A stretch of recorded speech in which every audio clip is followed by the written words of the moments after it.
الحمد لله نحمده ونستعينه ونستغفره ونؤمن به ونتوكل عليه ونعوذ بالله من شرور أنفسنا ومن سيئات أعمالنا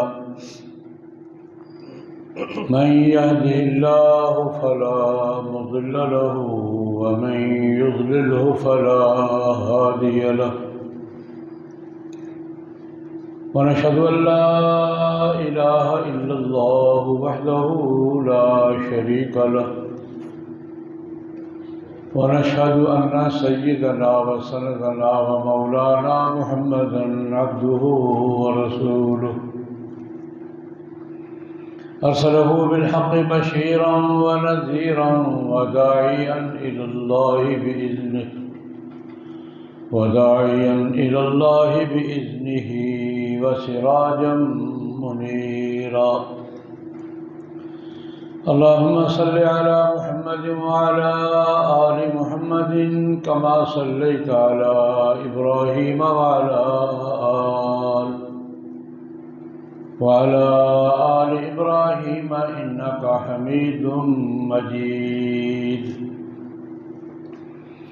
اللهم بارك على محمد وعلى آل محمد كما باركت على إبراهيم وعلى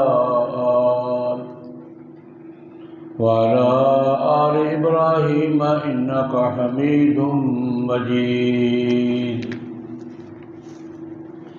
أما بعد فأعوذ بالله من الشيطان الرجيم بسم الله الرحمن الرحيم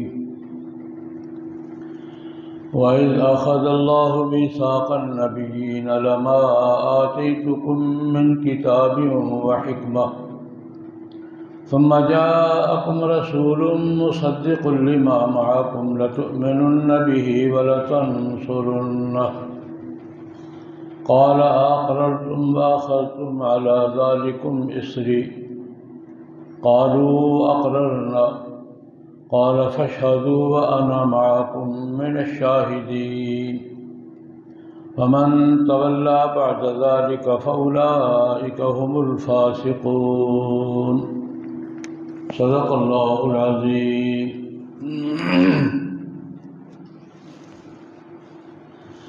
بزرگان محترم، برادران اسلام، قرآن مقدس کی 2 آیات کریمہ تلاوت کی ہیں۔ مختصر وقت کے اندر ان آیات مبارکہ کی روشنی میں کچھ ضروری باتیں عرض کروں گا۔ اللہ جل جلالہ و عظم جلالہ کی بارگاہ میں دعا فرمائیں، خداوند ذوالجلال مجھے صحیح عرض کرنے کی، آپ حضرات کو صحیح سننے کی، مجھے آپ کو سب مسلمان بلکہ انسان بھائیوں کو صحیح بات سمجھنے، قبول کرنے اور اس پر عمل کرنے کی توفیق عطا فرمائے۔ آمین۔ ان آیات میں اللہ رب العزت نے جناب نبی کریم صلی اللہ علیہ وسلم کے ایک اعزاز اور امتیاز کا ذکر کیا ہے، اور حضور کے ایک وصف کا، امتیاز کا، اعزاز کا ذکر کر کے یہ بتایا ہے کہ اللہ رب العزت نے جناب نبی کریم صلی اللہ علیہ وسلم کا یہ اعزاز سب سے پہلے نسل انسانی کو پیدا کرنے سے بھی پہلے حضرات انبیاء کرام علیہم الصلوات و تسلیمات کے اجتماع کے سامنے کیا تھا۔ یہ آیت میثاق النبیین کی آیت کہلاتی ہے۔ اللہ رب العزت نے انبیاء کرام علیہم الصلوات و تسلیمات کی ارواح کو جمع کر کے، ابھی یہ دنیا نہیں بسی تھی، کچھ نہیں ہوا تھا، انبیاء کرام علیہم الصلوات و تسلیمات سے کو جمع کیا، ان کی ارواح کو، ان سے میثاق لیا۔ میثاق ہوتا ہے دونوں طرف سے وعدہ ہوتا ہے، وعدہ ایک طرف سے ہوتا ہے، میثاق 2 طرف سے، میں یہ کروں گا آپ یہ کریں، عہد معاہدہ، میثاق، اس کا ذکر ان آیات پہ اللہ رب العزت نے کیا۔ اللہ پاک فرماتے ہیں وَإِذَا أَخَذَ اللَّهُ مِيثَاقَ النَّبِيِّينَ، ایک میثاق تو نسل انسانی سے لیا تھا، اذا اخذ ربک من بنی آدم من ظہورہم ذریتہم، ایک یہ پوری نسل انسانی سے عہد لیا تھا جس کا ذکر قرآن پاک میں ہے کہ الست بربکم، جتنے بھی انسان دنیا میں آ رہے ہیں اس کو میثاق بنی آدم کہتے ہیں۔ آدم علیہ السلام کی ساری اولاد، جتنے بھی آئے کہ سب کو اکٹھا کیا، ارواح کو، پوچھا الست بربکم، میں تمہارا رب ہوں؟ کیا میں تمہارا رب نہیں ان کا ہوں؟ آپ ہمارے رب ہیں۔ اور یہ فرمایا کہ گواہ ہو جاؤ میں تمہارا رب ہوں، تم میرے بندے ہو۔ اس پہ قائم رہنا یہ نسل انسانی سے معاہدہ نہیں۔ حضرت علی کرم اللہ وجہ کے بارے میں آتا ہے کہ وہ کہتے ہیں مجھے کچھ یاد ہے۔ ہمیں کہاں یاد ہوگا، لیکن اللہ کہتے ہیں میں نے وعدہ لیا تھا، تم نے کیا تھا، اس سے شک کی تو گنجائش نہیں ہے۔ اللہ کہتے ہیں میں نے تم سے وعدہ لیا تھا، تم سے مجھ سے وعدہ کیا تھا، قرآن پاک میں ذکر کیا۔ حضرت علی کرم اللہ وجہ کے بارے میں بعض روایات میں آتا ہے کہ مجھے کچھ یاد ہے تو ہوا تھا۔ بس ایک میثاق لیا تھا انبیاء سے، یہ دوسرا میثاق ہے۔ حضرت انبیاء کرام علیہم الصلوات و تسلیمات کی ارواح مقدسہ کو جمع کیا اور ان سے فرمایا لما آتیتکم من کتاب و حکمہ، میں تم سب کو نبوت دوں گا، وحی دوں گا، حکمت دوں گا، ایک وقت دوں گا، تم نے دنیا میں جانا ہے، اپنے فرائض سے انجام دینے ہیں، یہ میرا تمہارے ساتھ بات ہے۔ آتیتکم من کتاب و حکمہ، وحی بھی دوں گا، کتاب بھی دوں گا، حکمت بھی دوں گا اور ڈیوٹی دوں گا، تم نے کر دی۔ ثم جاءکم رسول، تم سارے پیغمبر اپنا اپنا وقت گزار چکو گے، اپنی ٹرم پوری کر لو گے، تم سب کے بعد ایک رسول ہے، تم سب کے بعد ایک رسول ہے۔ وہ رسول تمہاری باتوں کی تصدیق کرے گا، تمہاری کسی بات کی مخالفت نہیں کرے گا۔ مصدق لما معکم، دنیا کو بتایا گیا کہ آدم علیہ السلام بھی ٹھیک کہتے تھے، نوح علیہ السلام بھی ٹھیک کہتے تھے، حود علیہ السلام نے بھی ٹھیک فرمایا تھا، ابراہیم، سارے پیغمبروں کی باتوں کی تصدیق کرے گا۔ دنیا کہے گا وہ بھی کہہ گئے ہیں، وہ بھی کہہ گئے، ساری بس تمہاری باتوں کی تصدیق کرے گا۔ لَتُؤْمِنُنَّ بِهِ وَلَتَنْصُرُنَّهُ، تم میرے ساتھ وعدہ کرو کہ تم اس پر ایمان بھی لاؤ گے اور اس کی مدد بھی کرو گے۔ لا تؤمنون، البتہ ضرور ایمان لاؤ گے تم سارے اس پیغمبر پر اور اس کی مدد، دو باتیں، اس پہ ایمان بھی لانا ہے اور اس کی مدد بھی کرنی ہے۔ میں تمہیں کتاب دوں گا، وحی دوں گا، بھیجوں گا، موقع دوں گا، تم نے اس کے پہ ایمان لانا ہے اور یہ معاہدہ ہوا اللہ کا اور پیغمبر۔ یہ بات کر کے اللہ رب العزت نے انبیاء کرام سے پوچھا آخر تم اقرار کرتے ہو؟ وَأَخَذْتُمْ عَلَىٰ ذَلِكَ مِثْلِي، میرے ساتھ پکی بات کرتے ہو؟ یا تم اس بات کا اقرار کرتے ہو کرو گے؟ وَأَخَذْتُمْ عَلَىٰ ذَلِكَ مِثْلِي، میرے ساتھ بات پکی کرتے ہو؟ قالوا أقررنا، ان کا ٹھیک ہے ہم اقرار کریں۔ تو بس ٹھیک ہے، یہ معاہدہ ہو گیا۔ اب فاشهدوا وأنا معكم من الشاهدين، اس پر تم بھی گواہ ہو جاؤ، میں بھی گواہ ہوں۔ یہ اس SOPs کے ساتھ یہ معاہدہ ہوا کس کا؟ میثاق اللہ کا اور پیغمبروں کا۔ اور شادی بھی فرما دیا، تم بھی گواہ بن جاؤ، میں بھی گواہ بن جاؤ، یہ ہمارا طے ہو گیا ہے۔ فمن تولا بعد ذلك فاولئک هم الفاسقون، اس کے بعد اگر کوئی پھرا نا، یہ معاہدہ کیسا ہوتا ہے؟ اگر کوئی پھرا تو کیا ہوگا؟ وہ نافرمانوں میں شمار ہو۔ انبیاء کرام اپنے اپنے وقت پہ آئے ہیں، اپنے علاقے میں، اپنے زمانے میں، اپنے وقت پر، اپنی قوم کے تو آئے ہیں۔ جب سارے ہو چکے، آخر میں جناب نبی کریم صلی اللہ علیہ وسلم تشریف۔ ابھی ایک بات ذہن میں آتی ہے، سوال بھی ہے کہ انبیاء کرام علیہ الصلوات اپنی اپنی ٹرن پوری کر کے پہلے جا چکے تھے، سب سے آخر میں آئے ہیں، تو یہ وعدے کہاں پورے ہوئے؟ اللہ وعدہ کرنے والے پیغمبر ہیں، اللہ سے کر رہے ہیں، اور وعدہ نہیں معاہدہ۔ یہ لَتُؤْمِنُنَّ بِهِ، تم سب ایمان لاؤ گے، یہ کب ہوا ہے؟ وَلَتَنْصُرُنَّ، اور سب اس کی مدد کرو گے، یہ کب ہوا ہے؟ تو کب ہوگا؟ اگر نہیں ہوا تو ہوگا کب؟ ہو گیا ہے تو کب ہوا ہے؟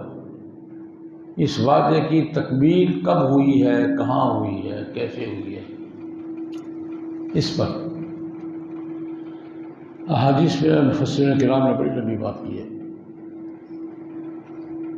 فرماتے ہیں لَتُؤْمِنُنَّ بِهِ، البتہ تم ضرور ایمان لاؤ گے۔ اللہ رب العزت نے معراج کی رات مسجد اقصیٰ میں سارے پیغمبروں کو جمع کیا، حضور کو امامت پہ کھڑا کیا، پیچھے سے امام کیا کہ سارے پیغمبروں نے نماز پڑھی۔ یہ ایمان کا وعدہ ہو گیا یا نہیں ہو گیا؟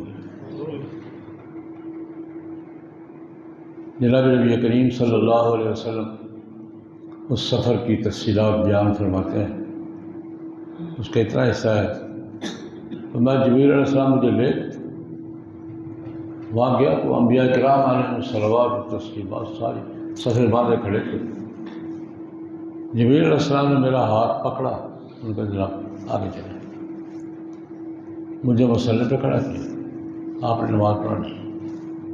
ملاقاتیں بھی ہوئی انبیاء کرام علیہ السلام سے، فرضاً فرضی جتنی بھی ہو سکی، 1.5 لاکھ کے قریب پیغمبر تھے، 1.25 لاکھ، تو ملاقاتیں بھی ہوئی، لیکن جبریل علیہ السلام نے میرا ہاتھ پکڑا، مسلح پہ کھڑا کیا، نماز پڑھایا۔ اللہ رب العزت نے جناب نبی کریم صلی اللہ علیہ وسلم کو مسجد اقصیٰ میں امام الانبیاء کا اعزاز نہیں، عملاً مقام عطا فرمایا، اور حضرت انبیاء کرام علیہ الصلوات و تسلیمات نے جناب نبی کریم صلی اللہ علیہ وسلم کے پیچھے نماز پڑھی۔ ایمان کا وعدہ تو ہو گیا، ہو گیا یا نہیں ہو گیا؟ ہو گیا۔ اگلا لَتَنْصُرُنَّ کب ہوا؟ چلو لَتُؤْمِنُنَّ تو واقعی معراج کا ہمارا ایمان ہوا ہے، انبیاء پیچھے کھڑے ہوئے تھے، ایمان ہو گیا۔ وَلَتَنْصُرُنَّ یہ کب ہوا؟ سارے پیغمبروں نے پکی بات کر کے، معاہدہ کہہ کے اللہ سے وعدہ کیا تھا کہ میں ہم اس پیغمبر کی مدد کریں۔ یہ کب ہوا ہے، اور اگر نہیں ہوا تو کب ہوگا؟ اس پر بھی مفسرین نے بڑی تفصیلی بات کی ہے۔ فرماتے ہیں کہ فرض 2 قسم کا ہوتا ہے، ایک فرض عین، ایک فرض کفایہ۔ فرض عین کیا ہوتا ہے؟ ہر آدمی نے کرنا۔ اور فرض کفایہ کیا ہوتا ہے؟ کچھ کر لے، سب کی طرف سے ہو جاتا ہے۔ فرض عین کسے کہتے ہیں؟ جو ہر شخص نے کرنا ہے، ہر حالت میں کرنا ہے۔ فرض کفایہ کسے کہتے ہیں؟ جو کچھ آدمیوں نے کر لیا تو سب کی طرف سے ہو جاتا ہے، اور اگر کسی نے بھی نہیں کیا تو سارے گناہ گار ہوں گے۔ جیسے معروف بات ہے، 5 وقت کی نماز کیا ہے؟ فرض عین۔ 5 وقت کی نماز کیا ہے؟ فرض عین۔ اور جنازے کی نماز کیا ہے؟ ہر مسلمان مرد یا عورت کو فرض کرنی ہے، اور جنازہ اگر کچھ لوگوں نے پڑھ لیا تو سب کی طرف سے ہو گیا۔ جنازہ کیا ہے؟ بھائی کو، مسلمان بھائی بہن فوت ہوا ہے، اس کے اعزاز کے ساتھ رخصت کرنا، نماز جنازہ پڑھنا، تدفین کرنا، عزت و احترام کے ساتھ اللہ کے پاس پیش کرنا، یہ اس کا جنازہ ہے۔ یہ فرض کفایہ ہے۔ اگر محلے کے، قبیلے کے، برادری کے، شہر کے کچھ لوگوں نے پڑھ لیا ہے تو سب کی طرف سے ہو گیا ہے، اور اگر خدا نخواستہ کسی مسلمان بھائی کی، بہن کی لاش بغیر جنازے کے دفن ہوئی ہے تو گنہگار کون ہوگا؟ پورا شہر۔ یہ ایک مسلمان جنازے کے بغیر کیوں دفن ہوا ہے؟ یہ فرض کفایہ ہے۔ ویسے میں عرض کیا کرتا ہوں ہمارے ہاں تو معاملہ الٹ ہو گیا ہے۔ اصل ترتیب کیا ہے کہ 5 وقت کی نماز کیا ہے؟ فرض عین ہے، اور جنازہ کیا ہے؟ فرض کفایہ۔ آج کل ہماری روٹین یہ ہے کہ جنازہ فرض عین ہے، 5 وقت کی نماز فرض کفایہ ہے۔ جنازے پہ جانا لازم کیا جی؟ جنازہ فرض عین ہے کہ وضو ہے نہیں ہے، جانا ہے، منہ دکھانا ہے، یہ ہمارے فرض عین ہے۔ ہماری ترتیب ہو گئی ہے کہ جنازہ ہمارے ہاں فرض عین سمجھا جاتا ہے۔ 5 وقت کی نماز چلو بابا جی نے پڑھ لی تھی، خیر اماں جی نے گھر میں پڑھ لی تھی، بھائی جان نے پڑھ لی تھی۔ ہمارے یہاں ترتیب یہ ہو گئی ہے کہ 5 وقت کی نماز فرض کفایہ ہے، اور جنازہ کیا ہے؟ فرض عین ہے، لازماً جانا ہے۔ اصل ترتیب کیا ہے کہ 5 وقت کی نماز فرض عین ہے، اور جنازہ فرض نہیں پہنچ سکتے، چلو کوئی پڑھ لیا، ہو جائے۔ مفسرین کرام فرماتے ہیں ایمان والا وعدہ تو اللہ پاک نے سارے پیغمبروں کو معراج کی رات بیت المقدس میں مسجد اقصیٰ میں جمع کر کے نماز پڑھوا کے پورا کروا دیا۔ لَتَنْصُرُنَّهُ، البتہ تم ضرور جناب نبی کریم صلی اللہ علیہ وسلم کی کرو گے، مدد کرو گے۔ اس وعدے کی پورا کرنے کے لیے اللہ پاک نے فرض کفایہ کے درجے میں ایک پیغمبر کو زندہ بٹھایا ہوا ہے۔ مجھے پیغمبروں میں سے ایک زندہ بیٹھا ہوا ہے اسی دنیا کی زندگی، کون؟ حضرت عیسیٰ علیہ السلام۔ عیسیٰ علیہ السلام حضور سے کچھ 600 سال پہلے آئے، بنی اسرائیل کے آخری پیغمبر تھے۔ ان کے بارے میں یہودی کہتے ہیں ہم نے سولی پہ چڑھا دیا تھا، عیسائی بھی کہتے ہیں وہ سولی پہ چڑھ گئے تھے، دونوں اس بات پہ متفق ہیں۔ یہودی کہتے ہیں عیسیٰ علیہ السلام کو ہم نے صلیب پہ لٹکا دیا تھا، دشمنی تھی۔ عیسائی بھی کہتے ہیں کہ عیسیٰ علیہ السلام سولی پر لٹک گئے تھے، یہ نشان اسی کا ہے۔ یہ صلیب جو گلے میں لٹکایا یہ اسی سولی کا نشان ہے۔ ہمارا عقیدہ کیا ہے؟ قرآن پاک کہتا ہے ما قتلوہ وما صلبوہ ولکن شبہ لہم، قتل بھی نہیں کیا، سولی پہ بھی نہیں چڑھایا، ان کو شبہ ہو گیا تھا۔ بل رفع اللہ الیہ، عیسیٰ علیہ السلام کو تو ہم نے اپنی طرف سے قتل ہوئے بغیر، سولی چڑھے بغیر ہم نے اٹھا لیا تھا۔ قرآن کیا ہے؟ قتل بھی نہیں ہوئے، سولی بھی نہیں چڑھے، ہم نے ان کو اس دونوں کاموں کے بغیر اٹھا لیا تھا۔ آسمانوں پہ ہیں، زندہ ہیں۔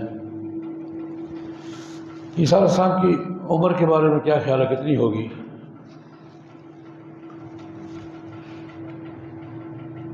یہ 2023 کہاں سے شروع ہوتا ہے؟ یہ سن 2023 سے شروع کہاں سے ہوتا ہے؟ ولادت عیسیٰ سے۔ حضرت عیسیٰ علیہ السلام کو عمر 2023 سال ہو گئی۔ ہماری محرم سفر کی جو تاریخ ہے اس کا آغاز ہجرت سے ہوتا ہے۔ یہ کون سی سن ہے؟ 1445۔ اس کا مطلب ہے کہ حضور کو ہجرت کیے ہوئے 1445 سال ہو گئے۔ ہماری یہ محرم سفر والی 1445 والی ہے، یہ کہاں سے شروع ہوتی ہے؟ ہجری کیا رہتی ہے، اور ہجرت اس کی جناب نبی کریم صلی اللہ علیہ وسلم کی۔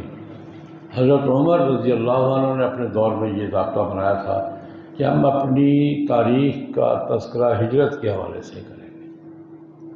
بس چل رہی ہے 1445 ہجری کا مطلب کہ جناب نبی کریم صلی اللہ علیہ وسلم کو ہجرت کیے ہوئے کتنا عرصہ ہو گیا ہے؟ 1445۔ اور 2023 یہ چلتی ہے کس سے؟ حضرت عیسیٰ علیہ السلام سے، ان کی ولادت سے۔ میلادی کہتے ہیں اس کو، سنہ میلادی، میلادی حضرت عیسیٰ علیہ السلام کی ولادت ہے۔ اس کا مطلب یہ ہے کہ 2023 سال عمر ہو گئی ہے، آگے پتہ نہیں کتنی اللہ بہتر جانتا ہے۔ ہم وقت نہیں طے آنا ہے یا ہمارا ایمان ہے، لیکن کوئی وقت دے سکتا ہے جب اللہ بھیج دے گا۔ عیسیٰ علیہ السلام حیات ہے، انبیاء کرام علیہم الصلوات و تسلیمات کے نمائندے کے طور پر۔ جب امت مسلمہ آزمائش امتحان کے عروج پر ہوگی، ہم اس کی طرف بڑھ رہے ہیں کہ نہیں بڑھ رہے ہیں؟ دن بدن مشکلات میں اضافہ ہو رہا ہے۔ کسی مشکل میں کمی ہوئی ہے؟ میرے 75 سال میری عمر بھی ہو گئی ہے، میرے تو کمی فرق پڑ ہی رہا ہے۔ ہم اس پیک تک جا رہے ہیں، مشکلات مصائب کی انتہا تک جا رہے ہیں۔ وقت کتنا لگتا ہے کوئی نہیں بتا سکتا، لیکن جا رہے ہیں۔ جب انتہا پہ بات پہنچے گی تو دو شخصیات سامنے آئیں گی، ایک امت میں سے سامنے آئے گی، ایک اوپر سے آئے گی۔ امت میں سے کون آئیں گے؟ حضرت امام مہدی رحمہ اللہ تعالی۔ اور اوپر سے کون آئے گا؟ ان کی مدد کے لیے کون آئے گا؟ عیسیٰ علیہ السلام۔ دونوں مل کر مسلمانوں کی قیادت فرمائیں گے، اور قیادت فرما کے امت مسلمہ کو بحران سے نکالیں گے۔ اور بے شمار حادثے ایک کا حوالہ دیتا ہوں۔ اس وقت سب سے بڑا فتنہ دجال کا ہوگا۔ بخاری شریف کی روایت ہے، دجال پوری دنیا میں دندنا رہا ہوگا، گھوم نہیں رہا ہوگا، دجال پوری دنیا میں دندنا رہا ہوگا۔ مسلمانوں کی حالت بہت بری حالت ہوگی، ساری دنیا کا چکر لگائے گا، مدینہ منورہ میں داخل نہیں ہو سکے گا، مکہ میں داخل نہیں ہو سکے گا، دمشق میں 3 شہروں میں داخل نہیں ہو سکے گا، باقی ساری دنیا گھومے گا۔ وہ لمبی تفصیلات ہے۔ آخری مقابلہ اس کا عیسیٰ علیہ السلام سے ہوگا، 2 مسیح ٹکرائیں گے۔ وہ مسیح ابن مریم علیہ السلام، یہ مسیح الدجال، اس کو بھی مسیح کہا ہے، دنیا میں گھومنے پھرنے والا، ان کو بھی مسیح کہا ہے۔ مسیح ابن مریم علیہ السلام اور مسیح دجال، ان دونوں کا آخری ٹکراؤ ہوگا، جس کو میں فائنل راؤنڈ کہتا ہوں۔ فائنل راؤنڈ ہوگا، عیسیٰ علیہ السلام کے ہاتھوں دجال قتل ہوگا۔ کہاں ہوگا؟ لد، حدیث میں لد کا لفظ ہے۔ یہ جو تل ابیب ہے نا، اس کا پہلا نام لد ہے۔ تل ابیب کا نام انہوں نے رکھا ہے۔ ویسے فیصل آباد کا پہلا نام کیا تھا؟ لائر پور، ہم نے اس کو فیصل آباد کر دیا۔ اس کا نام تھا لد، انہوں نے تل ابیب رکھ دیا۔ جناب نبی کریم صلی اللہ علیہ وسلم کا ارشاد گرامی ہے کہ مقام لد پر، ان تل ابیب پہ فائنل راؤنڈ ہوگا، 2 مسیح ٹکرائیں گے، عیسیٰ علیہ السلام کے ہاتھوں دجال قتل ہوگا، اور پھر دنیا میں اسلامی ریاست دوبارہ عالمی سطح پر قائم ہوگی۔ اور حضرت عیسیٰ علیہ السلام حضرات انبیاء کرام علیہم الصلوات و تسلیمات کی طرف سے نمائندگی کرتے ہوئے یہ مدد کر کے وہ وعدہ پورا کریں گے۔ لَتُؤْمِنُنَّ بِهِ وَلَتَنْصُرُنَّهُ۔ حالات اس طرح بڑھ رہے۔ میں نے یہاں 2 باتیں عرض کی، ایک یہ مسجد اقصیٰ صرف ہمارا قبلہ اول ہی نہیں ہے،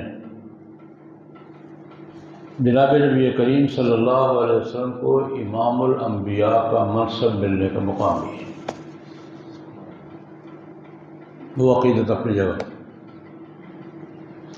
ہم سے پہلی امتوں کا قبلہ تھا، صحیح امتیں تھیں، سلیمان علیہ السلام کا قبلہ تھا، داؤد علیہ السلام اللہ کے پیغمبر تھے۔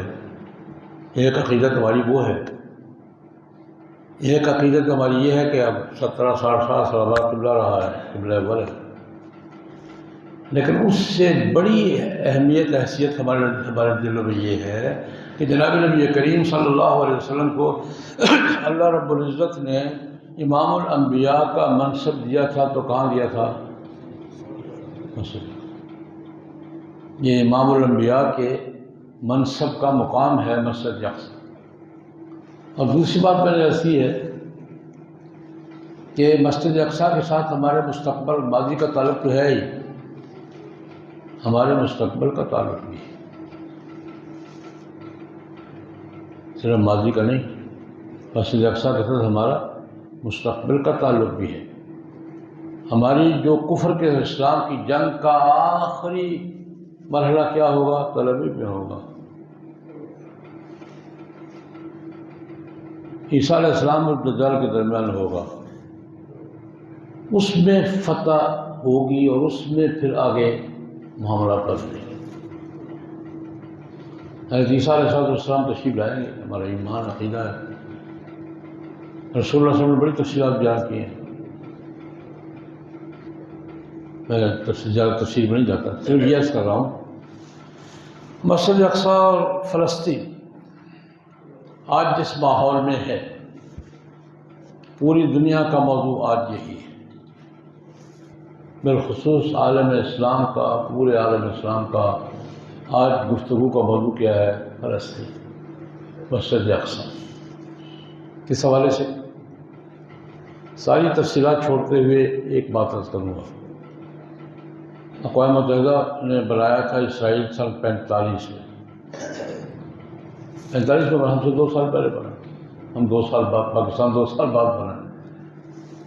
اقوام متحدہ برطانیہ نے بنوایا تھا، اقوام متحدہ نے بنایا تھا، ہم اس سے جائز تسلیم نہیں کرتے، وہ الگ مسئلہ ہے۔ سرے سے اسرائیل کی ریاست کو ہم جائز تسلیم نہیں کرتے، اور یہ اعلان ہم میں سے سب سے پہلے کس نے کیا تھا؟ قائد اعظم محمد بن جناح مرحوم نے۔ دوٹوں کے اعلان، اسرائیل ناجائز ریاست ہے، فلسطینیوں کو در بدر کر کے وہاں سے ایک علاقے کے لوگوں کو جبری نکال کر دوسرے علاقے کے لوگوں کو بسایا جائے، کہیں بھی بسایا جائے، یہ جائز ریاست ہوتی ہے۔ ایک شہر میں کچھ لوگوں کو بسانے کے لیے پہلے لوگوں کو زبردستی نکال دیا جائے، یہ جائز کام ہوتا ہے۔ یہودی وہاں جو فلسطینیوں کی مرضی سے نہیں آئے، برطانیہ لایا ہے، اور فلسطینیوں کو در بدر کر کے دھکے سے جبر سے نکال کر یہودی آباد کیے ہیں۔ کون اس کو جائز کہتا ہے؟ خیر یہ الگ مسئلہ ہے۔ میں نے کہا اسرائیل کو ہم تسلیم نہیں کرتے، اور یہ سب سے پہلے اعلان کس نے کیا تھا تسلیم نہ کرنے کا؟ قائد اعظم محمد بن جناح مرحوم مغفور نے، ہم اس پہ قائم ہیں۔ لیکن اگلی بات، بیت المقدس اس تقسیم کے مطابق بھی جو اقوام متحدہ نے کی تھی، بیت المقدس اسرائیل کا حصہ نہیں ہے، اور غزہ بھی اسرائیل کا حصہ نہیں ہے۔ بیت المقدس پہ اسرائیل نے قبضہ کیا 1967 میں، ہمارے سامنے، میں بھی اس وقت ہم بھی جلوس نکالا کرتے تھے۔ 1967 میں حملہ کر کے ناجائز قبضہ کیا ہے، اور بین الاقوامی دستاویزات بھی بیت المقدس پر اسرائیل کے قبضوں کو جائز تسلیم نہیں کرتے، اور غزہ فلسطین کا حصہ ہے۔ میں اس تقسیم کی بات کر رہا ہوں، اس تقسیم کے مطابق بھی نہ بیت المقدس اسرائیل کا حصہ ہے، نہ غزہ اسرائیل کا حصہ ہے۔ بیت المقدس اس تقسیم میں حصہ ہے اردن کا، اور غزہ فلسطین کا حصہ ہے۔ اسرائیل نے زبردستی وہاں بھی قبضہ کیا ہے، اور زبردستی یہاں بھی قبضہ کر رہا ہے، اور کسی علاقے کے لوگ باہر بیرونی حملہ آور تھے، جب مزاحمت کریں تو یہ جنگ آزادی ہوتی ہے۔ کہیں کسی ایک شہر پر وہاں کے باشندوں پر باہر سے حملہ کر کے شہر پر یا شہر کے کچھ حصے پہ قبضہ کرنا چاہے اور شہر کے لوگ مزاحمت کریں کہ نہیں بھائی ہم قبضہ نہیں کرنے دیں گے، یہ کیا ہوتی ہے؟ ہمارے حماس مجاہدین آزادی کی جنگ لڑ رہے ہیں، اسرائیل کے مظالم کے خلاف جنگ لڑ رہے ہیں، اور اس مظالم میں اسرائیل اکیلا نہیں ہے۔ آپ انتہا دیکھیں منافقت کی۔ جو بائیڈن صاحب پرسوں یہ بات فرمائی تھی کہ غزہ پر اسرائیل کی قبضہ غلطی ہوگی، بائیڈن نے کہا تھا، اور اسرائیل کو سب سے زیادہ سپورٹ کون کر رہا ہے؟ یہ بائیڈن۔ اس منافقت نے معاملہ بگڑا۔ امریکی صدر ایک طرف یہ کہتا ہے کہ غزے پر اگر اسرائیل نے قبضہ کیا تو غلطی ہوگی اس کی، اور دوسری طرف اسرائیل کا سب سے بڑا پشترا کون ہے؟ ان کو اسلحہ کون دے رہا ہے؟ ان کو سپورٹ کون کر رہا ہے؟ ان کی پشترائی کون کر رہا ہے؟ اس فضا میں ہمارے بھائی فلسطینی بھائی جس حالت میں ہیں، پورا عالم اسلام پریشان ہے، فکر مند ہے، لیکن ہمیں کرنا کیا ہے؟ آج پورے عالم اسلام میں کرب، اضطراب، بے چینی، اور پتہ نہیں اگلے 2-4 دن میں کیا ہوتا ہے، یہ اللہ ہی بہتر جانتا ہے۔ اللہ پاک مہربانی فرمائے کہ کرنے کے کام کیا ہے۔ اس وقت عالم اسلام کی ذمہ داری بنتی ہے، ہم 2-3 باتیں کر رہے ہیں، آپ سے بھی عرض کر دیتا ہوں۔ سب سے پہلی بات ہے مسلم حکومتوں کو کچھ کرنا چاہیے نہیں کرنا چاہیے، ان کا فرض بنتا ہے نہیں بنتا۔ ہماری ایک ہی درخواست ہے یار، اکٹھے بیٹھو، OIC کی سربراہی کانفرنس بلاؤ اور بیٹھ کے تم طے کرو، لیکن بیٹھو تو صحیح نا۔ یہ بات درست ہے یا نہیں؟ مسلم سربراہ کانفرنس ہونی چاہیے، عرب لیگ کی میٹنگ ہونی چاہیے، تو غریبوں کا کوئی نام تو لو۔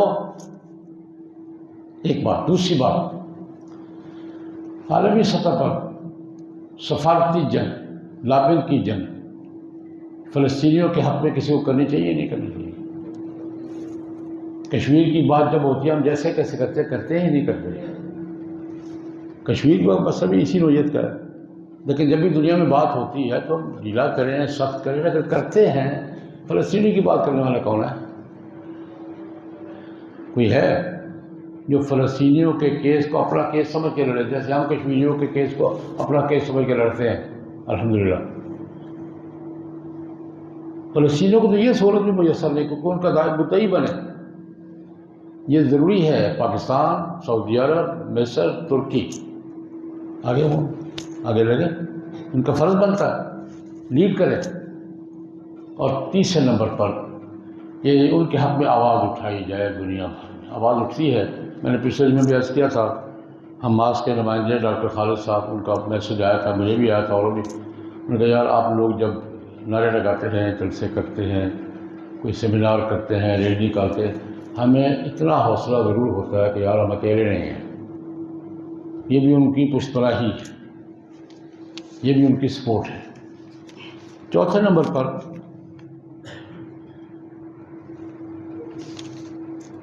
پر ابھی امداد کی باتیں بھی ہو رہی ہیں۔ امداد تو ان کی ضروری کرنی چاہیے، لیکن میں ایک بات عرض کروں گا، حمایت، پشت پناہی، ان کے حق میں ہر جگہ آواز بلند کرنا، اور اس پر عملی امداد کے معاملے میں میں ایک بات عرض کرنا چاہوں گا کہ امداد کا جی تو ہر مسلمان کا، کس کا مسلمان کا جی نہیں چاہتا، لیکن ذریعہ وہ اختیار کریں کہ ان تک پہنچے بھی۔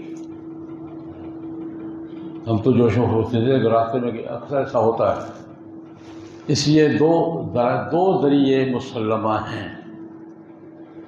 ایک سفارت خانہ ان کا اسلام آباد میں موجود ہے، باضابطہ سفارت خانہ، ایک محفوظ طریقہ سفارت خانہ ہے اسلام آباد کا، ان سے بات کی جائے، ان کی امداد۔ اور دوسرا بین الاقوامی سطح پر کوئی مسلمہ ادارے جن کو بین الاقوامی ماحول بھی تسلیم کرتا ہو، مثلاً دارالعلوم کراچی والوں نے مسلم امہ ٹرسٹ عالمی ادارہ ہے، اقوام متحدہ میں رجسٹرڈ ہے، اس کو ذریعہ بنا، ٹھیک ہے۔ ایک سفارت خانہ یہ اعتماد کرنے مدد کرتے وقت کہ یہ سفارت خانے تک پہنچ رہی ہے، اور دوسرا اس کو لے جانے والا ادارہ کوئی دنیا میں مسلمہ معتمد ادارہ ہے، لیکن جو بھی ہو سکے کرنی چاہیے۔ مختلف جماعتوں نے اعلان کیا ہے سفارت خانے کے ذریعے فلسطینی بھائیوں کی مدد کا اعلان جمعیت علماء اسلام نے بھی کیا، باقی باتیں بھی کر رہی ہیں۔ جہاں بھی آپ کا ماحول ملتا ہو اور کوشش کریں کہ جتنی زیادہ امداد کر سکے، اللہ پاک ان کے حال پہ ان کی مدد فرمائے، ان کی مدد فرمائے، ہمارے حال پہ رحم کی ہمیں زیادہ ضرورت اور ڈٹے ہوئے ہیں۔ اللہ ہمارے حال پہ رحم فرمائے، ہمیں ہدایت عطا فرمائے، حمیت عطا فرمائے، اور ان کو اللہ پاک اس بحران سے سرخرو فرمائے۔ یہ ایک دوست دعا کی درخواست کر رہے ہیں، بیمار ہیں، پریشان ہیں، اللہ پاک ان کی پریشانی بھی دور کریں اور ہر پریشان کی پریشانی دور فرمائے۔ اللہم صلی اللہ